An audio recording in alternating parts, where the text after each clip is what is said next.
அண்ணா பற்ற வைத்த அறிவித்து இன்று வரை கொழுந்துவிட்டு எரிந்து கொண்டிருப்பதாக துணை முதலமைச்சர் உதயநிதி ஸ்டாலின் தெரிவித்துள்ளார். சென்னை புத்தக கண்காட்சியில் நடைபெற்ற விழாவில் 2026ஆம் ஆண்டுக்கான பபாசி விருதுகளை வழங்கி உதயநிதி ஸ்டாலின் சிறப்புரை ஆற்றினார். அப்போது பகுத்தறிவு கருத்துக்களையும் முற்போக்கு சிந்தனைகளையும் மக்களிடம் கொண்டு சேர்க்க எழுத்தை ஒரு ஆயுதமாக திராவிட இயக்கம் பயன்படுத்தியதாக தெரிவித்தார். அண்ணா அவர்கள் உலக வரலாற்று வீரனுடைய தலைவர்களுடைய கருத்துக்களை எல்லாம் தன்னுடைய தம்பிகளுக்கு கடிதமாக எழுதினார். அண்ணா அவர்கள் அன்றைக்கு பற்ற வைத்த அந்த தீ அறிவுத்தி இன்று வரை கொழுந்துவிட்டு எழுதுகின்றால் மிகையாகாது.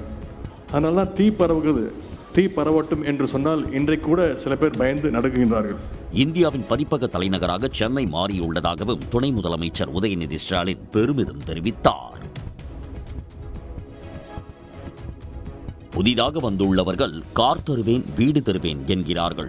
ஆனால் டொனால்ட் ட்ரம்பால் கூட கொடுக்க முடியாது என தாவேக தலைவர் விஜயை அதிமுக முன்னாள் அமைச்சர் சி வி சண்முகம் மறைமுகமாக சாடியுள்ளார். விழுப்புரம் மாவட்டம் விக்கிரவாண்டியில் எம்ஜிஆர் பிறந்தநாள் விழா பொதுக்கூட்டம் நடைபெற்றது. அப்போது பொதுக்கூட்டத்தில் பேசிய அதிமுக முன்னாள் அமைச்சர் சி வி சண்முகம் தாவேக தலைவர் விஜயின் கார் வீடு போன்ற வாக்குறுதிகள் குறித்து விமர்சித்தார்.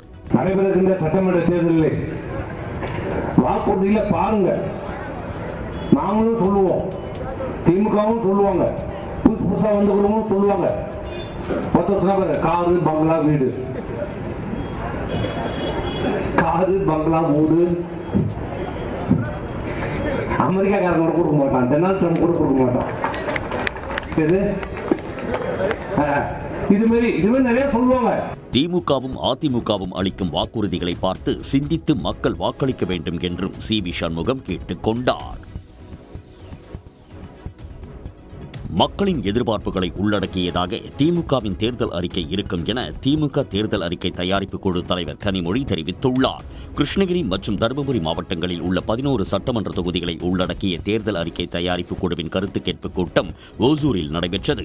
இதில் விவசாயிகள், தொழிற்சங்கங்கள், மாணவர் அமைப்புகள் உள்ளிட்ட பல்வேறு பிரிவுகளைச் சேர்ந்தவர்கள் பங்கேற்று கோரிக்கைகளை வழங்கினர். பின்னர் செய்தியாளர்களிடம் பேசிய கனிமொழி மக்கள் கருத்துக்களின் அடிப்படையில் திமுகவின் தேர்தல் அறிக்கை தயாரிக்கப்படும் என தெரிவித்தார்.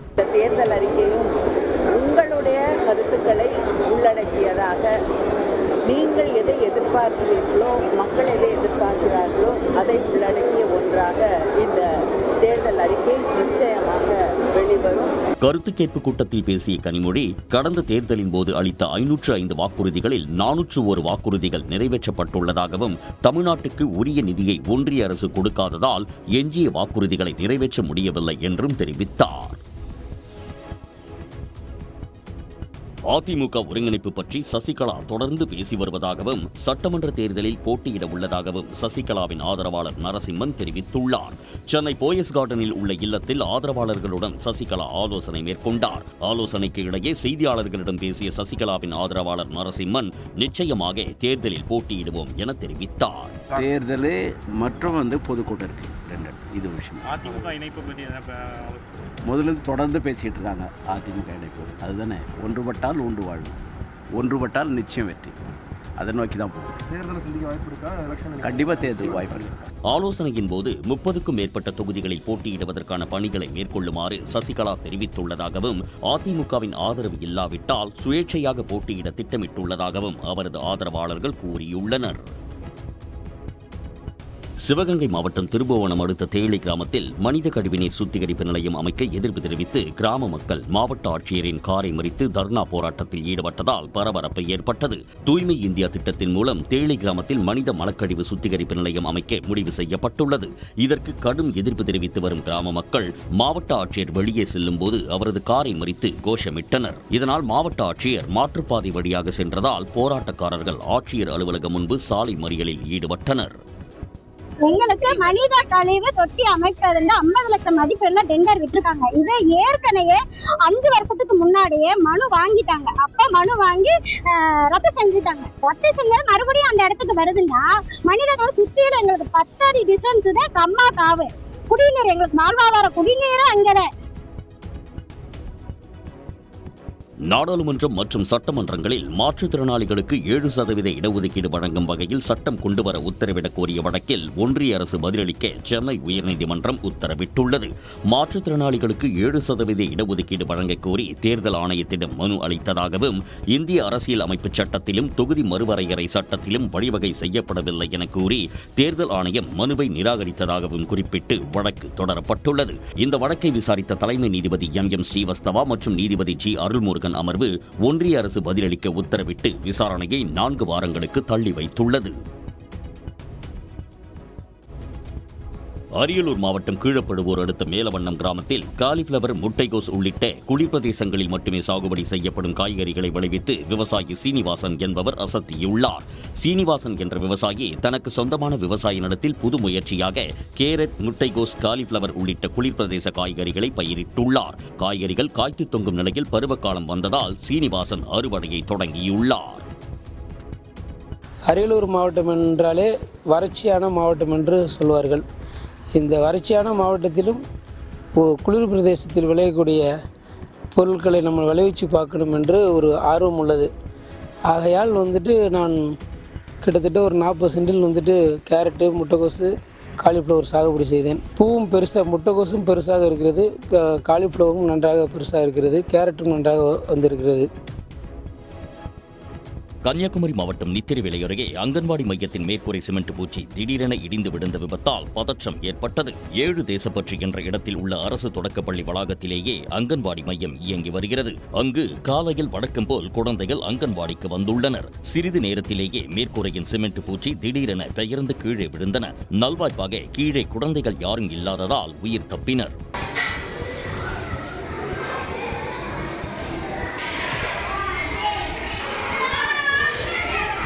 அங்கன்வாடியின் இரும்பு தூணும் துருபிடித்து எந்நேரமும் கீழே சாய்ந்துவிடும் ஆபத்தில் இருக்கிறது.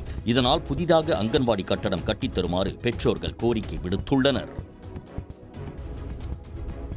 கறிக்கோழி வளர்ப்புக்கான கூலியை கிலோவுக்கு 20 ரூபாயாக உயர்த்த கோரி கறிக்கோழி உற்பத்தியாளர்களும் விவசாய சங்கத்தினரும் தேனி மாவட்ட ஆட்சியர் அலுவலகத்தை முற்றுகையிட்டனர். கோழி குஞ்சுகளை பெற்று கறிக்கோழியாக வளர்த்துக் கொடுப்பதற்கு பெருநிறுவனங்கள் 1 கிலோவுக்கு 6.5 ரூபாய் கூலியாக கொடுக்கின்றன. இதனை 20 ரூபாயாக உயர்த்த கோரி கையில் கோழிகளை ஏந்திக் கொண்டு ஆட்சியர் அலுவலகத்தை முற்றுகையிட்டு முழக்கமிட்டனர். இந்த கோரிக்கையை வலியுறுத்தி நடைபெற்ற போராட்டத்தில் தமிழ்நாடு விவசாயிகள் பாதுகாப்பு சங்க தலைவர் ஈசன் முருகேசன் உள்ளிட்டோர் கைது செய்யப்பட்டனர். அவர்களை விடுவிக்க வலியுறுத்தியும் விவசாயிகள் முழக்கங்களை எழுப்பினர். உதகை அருகே பழமை வாய்ந்த பீரமுக்கு ஈஸ்வரன் கோயிலின் தைத்திருவிழா கோலாகலமாக நடைபெற்றது. எப்பநாடு கிராமத்தின் மலை உச்சியில் அமைந்துள்ள பீரமுக்கு ஈஸ்வரன் கோயிலில் தைத்திருவிழாவையொட்டி தீபத்தூணில் தீபம் ஏற்றப்பட்டது. பின்னர் பழங்குடியின மக்கள் கூடி பாரம்பரிய இசைக்கருவிகளை இசைத்தவாறே தீபத்தூணை சுற்றி நடனமாடி ஈசனை வழிபட்டனர்.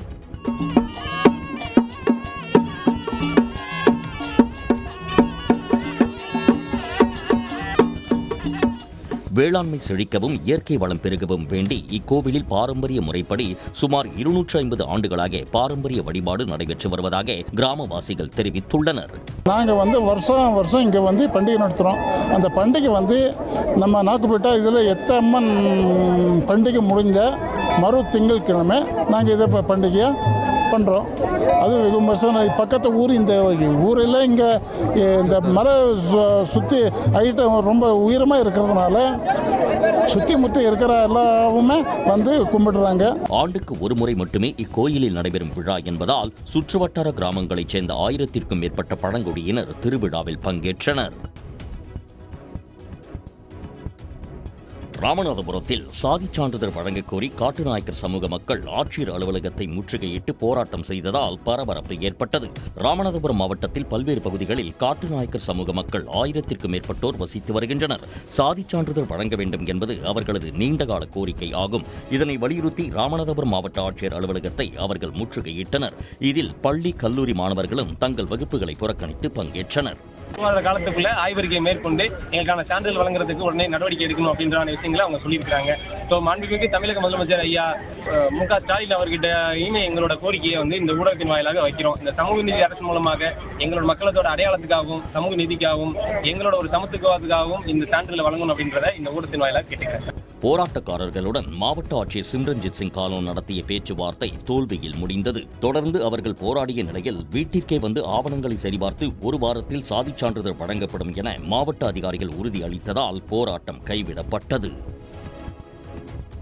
கொடைக்கானல் அருகே பசுமை பள்ளத்தாக்கு சோதனைச் சாவடியில் டிஜிட்டல் பரிவர்த்தனை மட்டுமே ஏற்கப்படும் என்ற புதிய விதியினால் நூற்றுக்கணக்கான வாகனங்கள் நெரிசலில் சிக்கி அணிவகுத்தன. வனத்துறை சோதனைச் சாவடி அமைந்துள்ள குறிப்பிட்ட பகுதியில் செல்போன் சிக்னல் பிரச்சினை உள்ள காரணத்தினால் வாகன ஓட்டிகள் கடவுச்சீட்டு கட்டணம் செலுத்துவதில் சிக்கல் ஏற்படுகிறது. இதனால் பசுமை பள்ளத்தாக்கு சோதனைச் சாவடியிலிருந்து 4 கிலோமீட்டர் நீளத்திற்கு போக்குவரத்து நெரிசல் ஏற்பட்டது.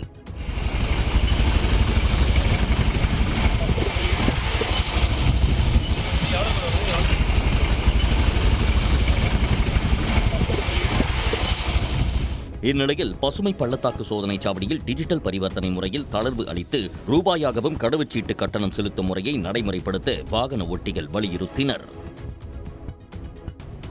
குடும்பத்திற்குள் ஏற்பட்ட தகராறின் போது துப்பாக்கியால் சுட்டு உறவினர்களை மிரட்டிய அதிமுக பிரமுகரை போலீசார் கைது செய்து சிறையில் அடைத்தனர்.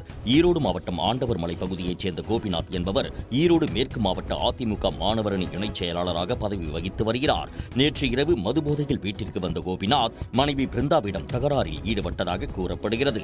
தகவலறிந்து வீட்டிற்கு வந்த பிருந்தாவின் தந்தை மற்றும் சகோதரரும் கோபிநாத்திடம் முறையிட்டுள்ளனர்.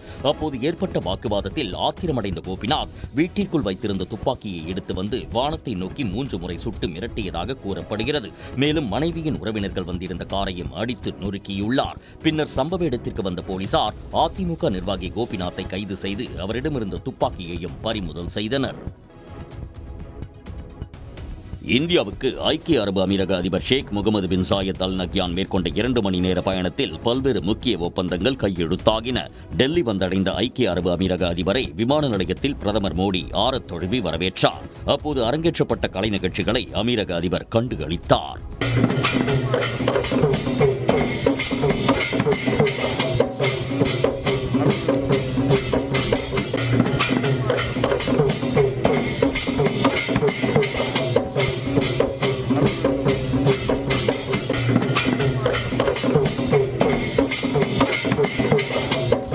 பிரதமரின் இல்லத்தில் நடைபெற்ற பேச்சுவார்த்தையின் போது இரு நாடுகளுக்கு இடையிலான வர்த்தக மதிப்பை 7,63,000 கோடி ரூபாயிலிருந்து 18,17,000 கோடியாக அதிகரிப்பது என முடிவெடுக்கப்பட்டது. மேலும் அமீரகத்திடமிருந்து 5 லட்சம் மெட்ரிக் டன் திரவமாக்கப்பட்ட இயற்கை எரிவாயுவை கொள்முதல் செய்வதற்கான ஒப்பந்தம் கையெழுத்தானது. AI தொழில்நுட்பம், பாதுகாப்பு ஒத்துழைப்பு, விண்வெளி உள்கட்டமைப்பு, உணவுப் பொருட்கள் தொடர்பான புரிந்துணர்வு ஒப்பந்தங்களும் கையெழுத்தானதாக வெளியுறவுத்துறை தெரிவித்துள்ளது. சட்டமன்ற தேர்தல் தொடர்பாக சென்னையில் முதலமைச்சரும் திமுக தலைவருமான மு.க. ஸ்டாலின் தலைமையில் இன்று அக்கட்சியின் மாவட்ட செயலாளர்கள் கூட்டம் நடைபெறவுள்ளது. சட்டப்பேரவை தேர்தலை எதிர்கொள்ள அனைத்து அரசியல் கட்சிகளும் ஆயத்தமாகி வருகின்றன. அந்த வகையில் ஆளும் கட்சியான திமுக சார்பில் நாடாளுமன்ற உறுப்பினர் கனிமொழி தலைமையில் தேர்தல் அறிக்கை தயாரிப்பு குழு அமைக்கப்பட்டு அனைத்து தரப்பினரின் கருத்துக்களையும் கேட்டு வருகின்றனர். இந்நிலையில் முதலமைச்சர் மு.க. ஸ்டாலின் தலைமையில் திமுக மாவட்ட செயலாளர்கள் கூட்டம் இன்று மாலை 6:30 மணிக்கு அண்ணா அறிவாலயத்தில் உள்ள கலைஞர் அரங்கில் நடைபெறுகிறது. இதில் மாவட்ட செயலாளர்கள், அமைச்சர்கள், நாடாளுமன்ற மற்றும் சட்டமன்ற உறுப்பினர்கள் பங்கேற்க உள்ளனர். இதில் தேர்தல் வியூகம், கூட்டணி, பரப்புரை உள்ளிட்டவை குறித்து ஆலோசனை நடத்தப்பட உள்ளது. சென்னை ஐஐடியில் நியூ ஜெனரேஷன் என்பதை குறிக்கும் என்ஜென் எனும் துணை அஞ்சலகத்தை ஐஐடி இயக்குநர் காமகோடி தொடங்கி வைத்துள்ளார். காபி விற்பனை இயந்திரம், இலவச வைஃபை, புத்தகங்கள், பலகை விளையாட்டுகள், சார்ஜிங் போர்டுகள் மற்றும் பிற பயன்கள் சார்ந்த கூடுதல் வசதிகள் மாணவர்கள் மற்றும் இளம் பயனாளர்களுக்கான ஏற்பாடுகளாக செய்யப்பட்டுள்ளன. அடுத்த தலைமுறையினர்களின் எதிர்பார்ப்புகளுக்கு ஏற்ப புதுப்பிக்கப்பட்ட தபால் நிலையங்களை மறுசீரமைக்க தேசிய அளவிலான அஞ்சல் துறை முயற்சியின் ஒரு பகுதியாக தொடங்கப்பட்டதாக அவர் கூறினார். இவங்க ஆட்டோமேட்டிக்காக நிறைய ப்ராசஸிங் இருக்குது. இப்போ ஸ்பீட் போஸ்ட் இங்கேன்னு கிளம்பி எடுத்து ஐஐடி மெட்ராஸ்லேருந்து கிளம்பியாச்சு, அங்கே ஏர்போர்ட் கிட்ட ஏதோ ஒரு சென்டர் இருக்குது, அங்கே போய் சேர்ந்தாச்சு, அங்கே போச்சு டெலிவர் ஆகிற மட்டும் அவங்க கம்ப்ளீட்டாக ட்ராக் பண்ணுறாங்க. அதனால் அது ஒரு next generation effort postal department எடுத்திருக்காங்க. பார்சல் புக்கிங் ரொம்ப இம்பார்ட்டன்ட். இளம் தலைமுறையினரை தபால் நிலையத்திற்கு வர வைப்பதற்கு இந்த முயற்சி உதவும் என்று காமகோடி தெரிவித்துள்ளார். என்ஜென் தபால் அலுவலகம் அடுத்த தலைமுறையின் எதிர்பார்ப்புகளுக்கு ஏற்ப பாரம்பரியமான அஞ்சல் சேவைகளுடன் இருக்கும் என்றும் அவர் குறிப்பிட்டுள்ளார். புதுக்கோட்டை அருகே புறம்போக்கு நிலத்தில் செயல்படும் கல்குவாரியால் பல்வேறு பாதிப்பை சந்தித்து வருவதாக பொதுமக்கள் குற்றம் சாட்டியுள்ளனர். கீரனூரை அடுத்த குளவாய்ப்பட்டி கிராமத்தில் 3 குளங்கள் உள்ள நிலையில் புதுக்குளம் வாரி புறம்போக்கு பகுதியில் தனிநபர் கிரஷர் குவாரி செயல்பட்டு வருவதாக கூறப்படுகிறது. இதிலிருந்து வெளியேறும் கழிவுகளால் அங்குள்ள குளங்கள் மாசடைந்துள்ளதாக புகார் எழுந்துள்ளது. இதுகுறித்து பலமுறை அதிகாரிகளிடம் புகார் அளித்தும் எந்தவித நடவடிக்கையும் எடுக்கவில்லை என குற்றம் சாட்டிய கிராம மக்கள் கல்குவாரி நுழைவு வாயில் முன்பு முற்றுகை போராட்டம் நடத்தினர். குவாரியில் கற்களை உடைக்க வைக்கப்படும் வெடிகளால் குடியிருப்புகளில் விரிசல் ஏற்படுவதாகவும் உடனடியாக இதில் மாவட்ட நிர்வாகம் தலையிட்டு கிரஷர் குவாரி மீது நடவடிக்கை எடுக்க வேண்டும் என அவர்கள் கோரிக்கை விடுத்தனர். ராமநாதபுரம் மாவட்டத்தில் இயற்கை பேரிடரால் சேதமான பயிர்களை கையில் ஏந்தி ஆட்சியர் அலுவலகத்தை விவசாயிகள் முற்றுகையிட்டு போராட்டத்தில் ஈடுபட்டனர். RS மங்கலம் தாலுகாவிற்கு உட்பட்ட பகுதிகளில் கடந்த சில நாட்களுக்கு முன்பு பெய்த பருவம் தவறிய மழையால் ஊரணக்குடி, உப்பூர் கிராமங்களில் சாகுபடி செய்த நெற்பயிர்கள் நீரில் மூழ்கின. அறுவடை சமயத்தில் கொட்டிய கனமழையால் நெற்கதிர்கள் நீரில் மூழ்கி வீணாக்கின. இதுபோல கடாலடி, ஓரிவயல், முதுகுளத்தூர் தாலுகாவிற்கு உட்பட்ட பகுதிகளில் போதிய மழை இல்லாததால் குலை தள்ளும் நிலையில் பயிர்கள் கருகிவிட்டன. இந்த இயற்கையின் கொடுமையால் பாதிக்கப்பட்ட விவசாயிகள் நெற்கதிர்களை கையில் ஏந்தி ராமநாதபுரம் மாவட்ட ஆட்சியர் அலுவலகத்தை முற்றுகையிட்டனர். வருவாய்த்துறை அதிகாரிகளை கண்டித்து முழக்கங்களை எழுப்பிய அவர்கள் சேதமான பயிர்களை கணக்கீடு செய்து உரிய இழப்பீடு வழங்க வேண்டும் என்று வலியுறுத்தினர். சென்னையில் ஆபரண தங்கம் மற்றும் வெள்ளியின் விலை இன்று புதிய உச்சத்தை எட்டியுள்ளது. 22 கேரட் ஆபரண தங்கத்தின் விலை கடந்த சில வாரங்களாக உச்சத்திலேயே பயணித்து வருகிறது. ஆபரண தங்கம் விலை நேற்று சவரனுக்கு 1360 ரூபாய் உயர்ந்து 1,07,600 ரூபாய்க்கு விற்பனை செய்யப்பட்டது. இந்நிலையில் இன்றும் கிராமுக்கு 160 ரூபாயும் சவரனுக்கு 1,280 ரூபாயும் உயர்ந்து தங்கம் விலை புதிய உச்சத்தை அடைந்துள்ளது. இன்று சவரன் 1,08,880 ரூபாய்க்கும் 1 கிராம் 13,610 ரூபாய்க்கும் விற்பனை செய்யப்படுகிறது. வெள்ளியின் விலையும் கிராமுக்கு 12 ரூபாய் உயர்ந்து 1 கிராம் 330 ரூபாய் என்ற புதிய வரலாற்று உச்சத்தை பதிவு செய்துள்ளது. அதிமுகவுடன் தொகுதி பங்கீடு உறுதி செய்வது தொடர்பாக ஒன்றிய அமைச்சரும் தமிழ்நாடு பாஜக தேர்தல் பொறுப்பாளருமான பியூஷ் கோயல் இன்று சென்னை வருகிறார். தமிழ்நாடு, புதுச்சேரி, அசாம், மேற்கு வங்கம் மற்றும் கேரளா ஆகிய 5 மாநிலங்களுக்கு தேர்தல் நடைபெற உள்ளது. இதற்காக பல்வேறு அரசியல் கட்சிகள் விருப்ப மனுக்களை பெறுவது, கூட்டணி பேச்சுவார்த்தை, தேர்தல் அறிக்கை தயாரிப்பு என முனைப்பு காட்டி வருகின்றன. இதனிடையே அதிமுக பாஜக இடையிலான கூட்டணி ஒப்பந்தம் இன்று கையெழுத்தாக உள்ளதாக தகவல் வெளியாகியுள்ளது. இதற்காக சென்னை வரும் தமிழ்நாடு பாஜக தேர்தல் பொறுப்பாளர் பியூஷ் கோயல் தொகுதி பங்கீடு குறித்து ஆலோசனை நடத்த உள்ளார். இதனைத் தொடர்ந்து கூட்டணி கட்சிகளின் தலைவர்களையும் சந்தித்து அவர் பேச்சுவார்த்தை நடத்தவுள்ளார். விருதுநகர் மாவட்டம் அருப்புக்கோட்டை சுற்றுவட்டார பகுதிகளில் மஞ்சள் போர்வை போர்த்தியது போல காட்சியளிக்கும் சூரியகாந்தி பூக்களை ஏராளமானோர் பார்த்து ரசித்து செல்கின்றனர்.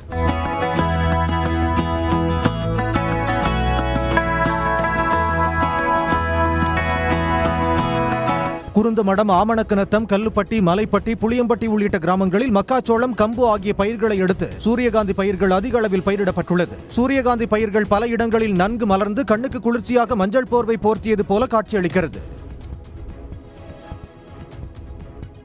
கிருஷ்ணகிரி மாவட்டம் ஊத்தங்கரை மற்றும் அதன் சுற்றுவட்டார பகுதியில் நிலவிய கடும் பனிப்பொழிவால் வாகன ஓட்டிகள் கடும் சிரமத்திற்கு ஆளாகினர். ஆனுமன் தீர்த்தம், பாவக்கல், சிங்காரப்பேட்டை, மகனூர்பட்டி, காரப்பட்டு உள்ளிட்ட பல்வேறு பகுதிகளில் கடந்த சில தினங்களாக லேசான பனிப்பொழிவு இருந்து வந்த நிலையில் இன்று கடும் பனிப்பொழிவு காணப்பட்டது. இதனால் கிருஷ்ணகிரி தேசிய நெடுஞ்சாலையில் சென்ற வாகனங்கள் முகப்பு விளக்குகளை எரியவிட்டவாறு சென்றன.